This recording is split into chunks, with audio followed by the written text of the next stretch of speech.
Happy New Year everybody, and welcome to the first home game of 2022. Steeldogs are in town. You know what happened last time? Let's go and see what happened. And your officials for this evening: linesmen Jason Earl and Rob Puller. And it's Alan Bicknell and Mr. Paul Brooks gets ready to drop the puck. And here we go. NIHL action from the Milton Keynes Arena.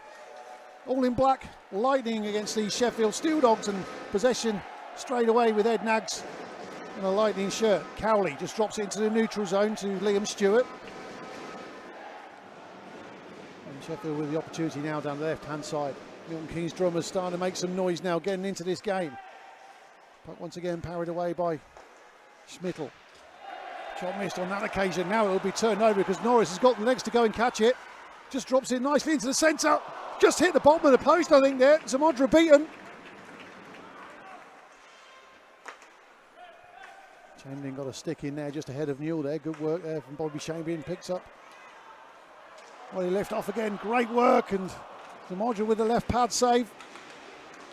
Good work this from Lightning.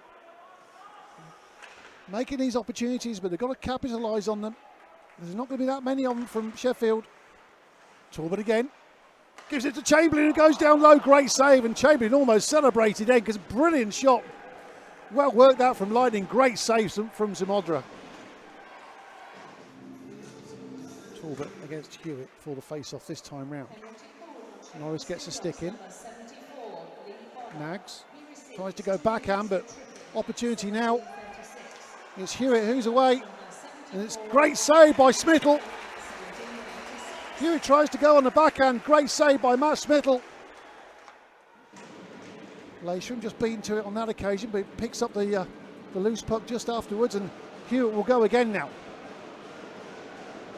Hewitt up against Farn. Puck bobbles around. 10 seconds to go on the penalty. Here come Lightning again. Great move this, and that's a great... Oh, they've missed it again. Great move. The goal was gaping. Steeldogs go back to full strength.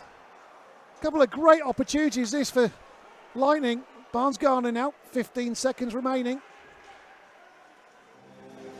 Well, I'd imagine head coach Lewis Clifford will be going back into the Lightning locker room, wondering why they're not at least one goal to the good so far. Although Sheffield have had the chances as well.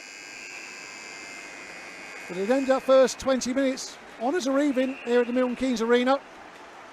And there's a bit of chatting going on now. Chamberlain and Bonner. So we're ready to start the second period here at the Milton Keynes Arena. Hewitt and Stewart once again getting together to contest that face-off, and this time round it's the team in light blue who end up with possession straight away. Just tipped into the corner with Ed Naggs with some defending to do. Hewitt straight down there again. Opportunity right from the off there. I think it was Brammer who just fanned on the shot a little bit. Here comes Liam Stewart. Left hand side. Lasham in the centre for support. Just dropped out front, and Christie that time just fanned on that just a little bit with the pressure of Brammer. Stewart picks it out nicely. Great goal! Liam Stewart opens the scoring. Less than a minute gone in the second period. Liam Stewart opens the scoring for the all-in-black Milton Keynes Lightning. His 14th goal of the season, and Lightning's 100th goal of this league campaign.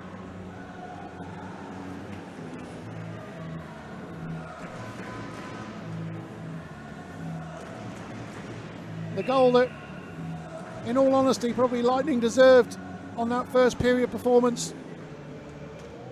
And we'll have a face-off over to the left-hand side of the Lightning goal. What can Sheffield get going now?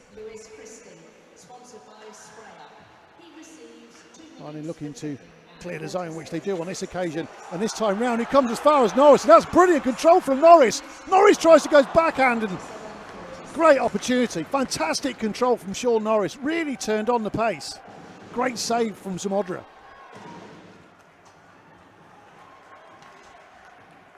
Naz again brings it out tidily. Chamberlain, left-hand side, just drops it for Norris. Now the shot comes in, that's a brilliant goal! Sean Norris all the way through. Dimitri Zimodra, completely unsighted, beaten down to his left-hand side. 2:37 to go, Lightning double their lead.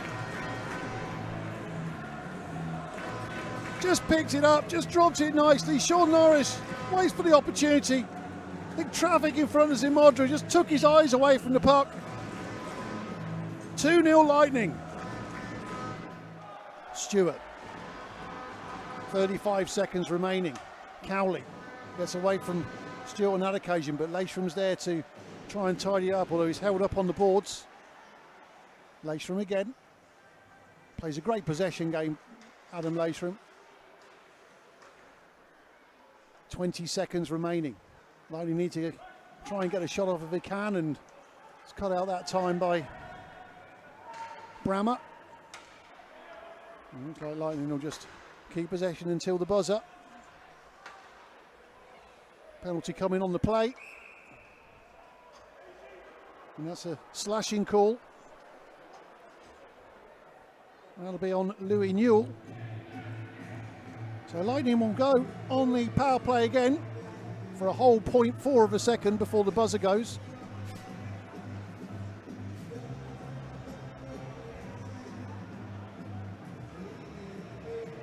Well, it's Hayward that's, well, I beg your pardon. It's Lee Hayward who's got the slashing call. It was called originally on the ice as Newell, so I beg your pardon. So it's Lee Hayward who gets a slashing call, and when we come back in the third period, Lightning will start that on the power play. So we're pretty much ready to go. Referee Brooks has the puck in hand. Goal judges are both ready. Rogers are out now, ready to go. And here we go for the final 20 minutes of tonight's game, provided, of course, Steeldogs don't score twice and we go to extra time or overtime. Lightning just circling around, trying to get their positions. Steeldogs getting into the passing lanes. Chamberlain just trying to thread through the eye of a needle there, and Bonner who got his legs in the way. Cowley, let's go Lightning, the fans chant. Cowley. Stewart gives it to Jameson. Shot comes in. Jameson again. Gives it wide this time to Chamberlain. Another shot comes in. It goes through the goal. Finds his way in. They got to touch it from the goal. The shot initially from Bobby Chamberlain. It's a power play goal, of course. That'll put Steeldogs back to full strength. I couldn't exactly see who got the final touch.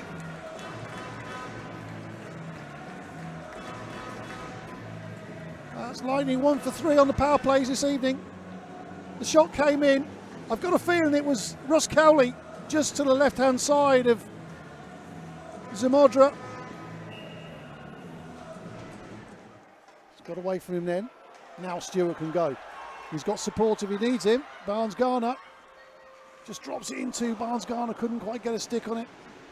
And Lightning go back to full strength. So Sheffield 0 for 3 on their power plays this evening. Hewitt, left-hand side, retains control. Great play from Jason Hewitt. That's a goal.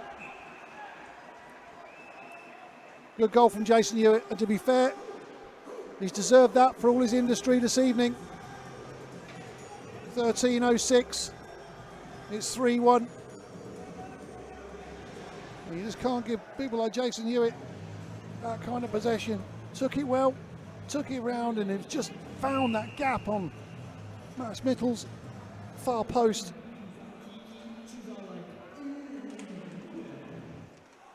Big frame of Lee Jameson though.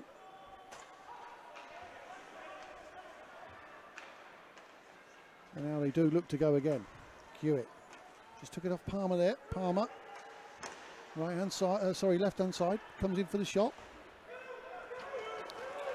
Talbot now. Will he give it to Norris? Goes for the shot. You're big. It just creeps in. Zimodra made the initial save. The shot came in. Zamodra got enough on it, but it just bobbled under his skate and just slid over the line. Sam Talbot, great goal, 5:23 to go. Lightning 4, Sheffield 1.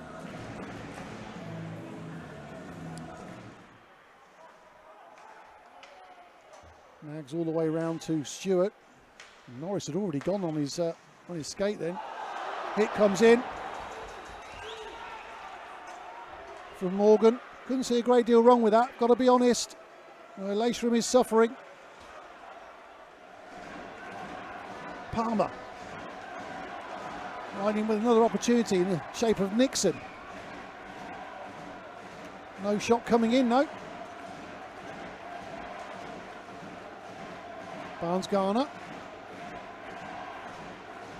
12 seconds to go. It'll be a good win this for Lightning. Good way to start the year. Penalty coming on the plate. Just under 5 seconds to go. Gets the shot away. And the buzzer will go. There'll be a penalty called right on the buzzer. But it's immaterial at the end of the game. It's the all in black Milton Keynes Lightning 4. Sheffield Steeldogs 1. Well, another 2 points in the bag for the first home game of the new year. And after the game, I caught up with head coach Lewis Clifford. Well, Cliff, first things first, Happy New Year. This is the first time we've seen you. And you're back in the arena tonight for the first home game of 2022. 7 points out of the available 10. It's been such a tough run of games. We said that at the very start, didn't it? Yeah, it was a tough run of games. You know, obviously just the number of games in the amount of days was tough in itself. But the actual fixtures in there's quite a few tricky ones in there. And actually, you know, I didn't tell the boys this until after tonight's game. I actually kind of had in my mind that 6 would be a good return. Obviously, we're not going to know what's going to transpire with other teams and who's going to be available and whatever. But actually, I thought 6 points from those 10 would be a good return because, you know, like I said, tough set of fixtures. But 7, I'm over the moon with. When you look at it as well, it is a great, you know, it is a great 6, 7 points, whichever way you want to look at it, because that's really closed the gap now. You know, top 3, top 4, and you know, Sheffield are going to be a team that are going to be there or thereabouts at the end of the season, aren't they? Yeah, Sheffield are good. I mean, you know, it was 4-1 tonight, and it looked comfortable for a little while, but you know, it took us a while to solve it. You know, their goalie had an unbelievable game. I think that could be one of the best goalie performances we've seen in this building this season. And yeah, they're a good side, and you know, they've beaten us, we've beaten them, and I'm sure that will continue across the rest of the season. But yeah, they're a good team. Everyone we've played over Christmas has been a good team. So yeah, I'm really happy with the performance. Tough game down in Basingstoke last night, of course, and they've got to come here again on Friday night, and they're going to look for a result again, because we've always said, you know, the results that Bison were getting earlier on this season, they're way below where that team should be playing, and they're really starting to show their potential now. But Lightning are really starting to get into their stride, aren't they? Yeah, you know what? Like, actually, last night was more the performance I would have expected. Like tonight in the final game, we were tired last night. You know, I'm tired and I don't even play hockey, so I know those boys are really running on, you know, empty at the moment. And actually, last night we struggled to get going. Like, the first period was okay. Second period was one of the worst periods we've probably played for a long time. And then the third period we rallied and we were really good. And overtime was 50-50. But yeah, that was kind of what I was expecting tonight, if anything, with the last game. But I think the crowd energised us tonight and just got us over the hump. And tonight, all it was just get your way through 60 minutes and get 2 points. One thing at the very end there was just, you know, the injury obviously to Adam Leishram. That's going to be a case of suck it and see what comes out of that? Yeah, we can't make an assessment on that at the moment. I don't think it was intentional. You know, obviously Morgan came over and apologised at the end there. It's not in his nature, I don't think. So we'll have to see tomorrow or the next day how Leish is and move forward from there. Fingers crossed. It's nothing too serious. I'm going to mention one person that a Lightning legend came into the barn, back into the barn tonight. Michael Farnell helping you out. What a reception! Yeah, you know what? Farney's such a good D man. You know, we all know what he's capable of. Obviously, he's doing really well coaching and playing down in Streatham, and his team are flying high. And you know, he's a good friend, and he's a good friend not only of mine and a lot of the players on the team, but he's a good friend of the club. And you know, for him to be willing to come out and help us out when he could be sitting at home with his family, you know, for 2 games over Christmas is phenomenal, and he looks like he never left. He was really good. Thanks very much for chatting to, Cliff. I know I could say go and get yourself some rest, but I know now that you're ready. You're getting going ready for Friday now. The boys need some time off. I think, you know, Tuesday practice will probably just be 2 or 3 guys, or the guys that are coming back from injuries that need to get some ice under their feet, so to speak. The boys need to rest now. Get back at it on Thursday. There's some things that we've not been able to work on that we've had to do just on the coaching board and by conversations that really need to be looked at. And then obviously we play Friday, Sunday next week. Brilliant. Thanks, Cliff, as always. Thanks a lot. Cheers. So as normal, many thanks to Cliff for taking the time to come up and chat to us after the game. Don't forget, this week it's a Friday game, 8 o'clock face-off here at the Milton Keynes Arena. Basingstoke Bison are in town once more. We'll see you then.